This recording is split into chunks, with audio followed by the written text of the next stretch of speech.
ترموستات به موتور کمک می‌کند تا گرم شود. در موتورهای مختلف ترموستات را در مکانهای متفاوتی خواهید یافت.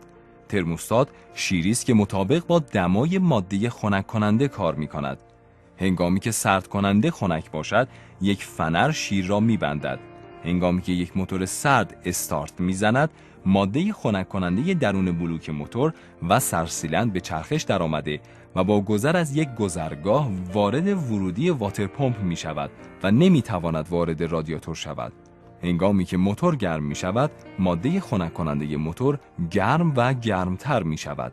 این ترموستات از ماده مومی ساخته شده که هنگام رسیدن دمای موتور به وضعیت عملیاتی منبسط شده و شروع به باز کردن شیر می کند و در ادامه ماده خنک کننده شروع به جاری شدن درون رادیاتور می کند. ترموستات ها یک سوراخ و یا شیر کوچک دارند که در تماس با مقره بلوک موتور می باشد.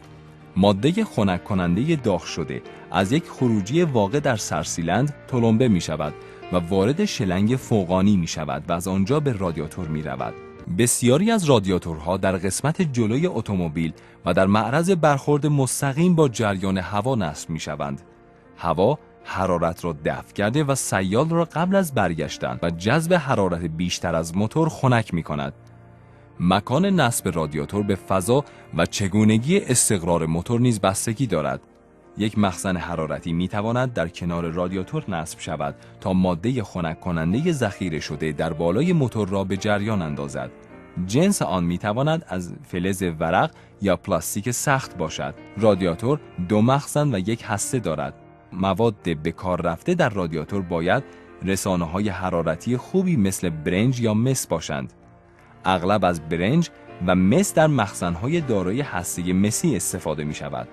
خودروهای امروزی اغلب از مخازن پلاستیکی ترکیب شده با هسته آلومینیومی استفاده می‌کنند.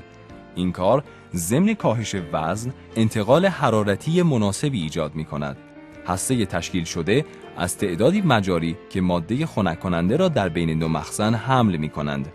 مجاری می‌توانند الگوی استقرار عمودی و یا الگوی استقرار افقی داشته باشند. یک رادیاتور ارضی راحت‌تر در جای خود قرار می‌گیرد و فضای بهتری در اختیار دارد. درون هسته تیغه‌های ظریف و کوچک خنک کننده‌ای در تماس با مجاری هستند. شکل تیغه‌ها سطح در معرض جریان هوا را افزایش می‌دهد. هنگامی که ماده خنک کننده دیوارهای مجاری را لمس می‌کند و زمانی که مجاری تیغه‌ها را لمس می‌کنند، حرارت ماده خنک کننده به سبب ایجاد رسانایی حذف می‌شود. سپس به وسیله تابش و همرفت از روی سطوح مجاری انتقال می‌یابد، ضمن آنکه جریان هوا به طور مداوم حرارت را خارج می‌کند. سیال در بخش زیرین رادیاتور خنک‌تر است. سیال از طریق شلنگ تحتانی رادیاتور به ورودی واتر پمپ رفته و سپس مجدداً بدون موتور حرکت می‌کند.